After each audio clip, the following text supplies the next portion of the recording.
Hi, this is a video I'm making right now by seeing a news this morning and leaving me completely, utterly shocked to see some Western media claiming Hamas to not be a terrorist and naming them to be militants. And even shockingly, in India, in my own country, I see some politicians supporting this Hamas group, which left me all in shock and completely cluttered into a feeling of obscenity in some or the other way. So, to all those uneducated, unknowledgeable, and low IQ people, let me give you a brief understanding of what this Gaza Strip war is all about. I don't know if you know the history really, but it all goes down to the Turkish Ottoman Empire that got dissolved after the First World War, and then the Jews have started moving into this area of Gaza Strip, which was already being inhabited by the Arabs. And then, when the concentration camps were set up by Hitler and the Nazi army, the Jews started running away and they decided to come into this Gaza Strip and make a habitat or a living.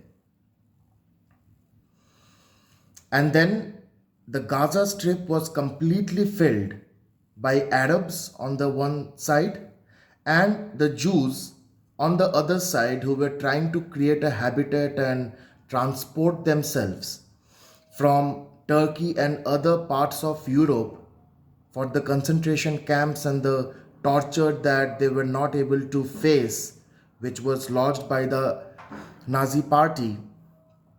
And also, after the Turkish Ottoman Empire got dissolved, they needed some safe place to stay and they decided to come into this strip. Haven't Parsis entered India? Haven't any other culture entered India? Did India ever try to remove them by doing any attack or doing any crime? But this was not the case with Arabs. The Israelis wanted a safe house. The Jews wanted a safe house for themselves after their Ottoman Empire got dissolved and the concentration camps were completely and highly torturous. They decided to peacefully and safely come into a strip and make a habitat to keep themselves safe without harming any other community. But since then, the Arabs have always and all the time have lodged some or the other attack on the Jews. But even then, the Israelis were so strong that we now know the difference between Israel and Palestine.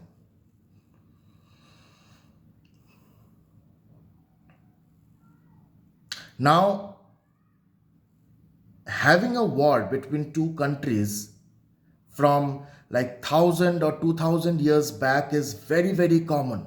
This used to happen every now and then in every continent of the world. But this doesn't mean that you should be considering that and keep on attacking every now and then to any other country in the modern age when nuclear power and atomic power are at peak. Now, all of a sudden, the organization from Gaza Strip and the Israel Palestine border starts an attack on Israel by launching 5,000 missiles at a time and then kidnapping not only Israelis and Jews but also people from other country who are going and working and they are posted near the Gaza Strip, like people from Nepal, people from Turkey, people from China, people from other parts of Europe, people from other parts of Asia, people from Africa. They started kidnapping them, killing them, and live streaming the murders, rape, and other crime on social media. And you are expecting Israel to do nothing. It doesn't work like that. If every revenge is a sweet taste, then the Kashmiri Pandits would have been the biggest criminal in the world. The Parsis would have been the biggest criminal in the world. The Hindus would have killed the world.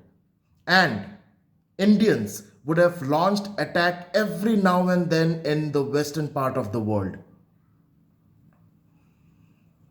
But it doesn't work like that. You need to be matured. You need to have the understanding that things are needed to be settled. You need to have the understanding that there are decisive powers in the hand of organizations like NATO, WHO, and many other organizations that has its existence completely dedicated to maintain world peace. Any act of terrorism today doesn't take a chance, and you can't call these people militants. You could have told that 2000 years back, but not in the modern age where so many advancements has happened. You just can't randomly launch 5,000 missiles on a country and then you declare a war and don't expect the other country to do nothing. People like you are supporters of terrorism. People like you are the actual threat to the society. I'm really, really ashamed of the Western media and some politicians in our country who are doing this. Have some sense and at least consider humanity before politics. You can't justify beheading on social media and live streaming it. You can't justify launching 5,000 missiles randomly to a country and thinking that country will be quiet. It's awful. It's shameful. Use your heads and take the right stand. That's all I can say to the people who I can call nothing more or nothing less than hypocrites.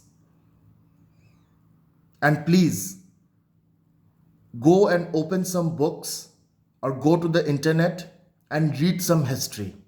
When people give you right knowledge, don't classify themselves or those people to be from the WhatsApp University or Facebook Polytechnic University. Some people speak facts as well.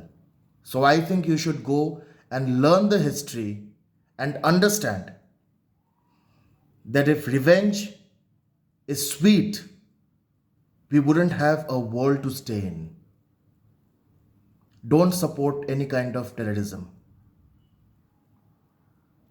Thank you, and I hope the best for the people of Israel. I stand with Israel and I stand with world peace. Thank you.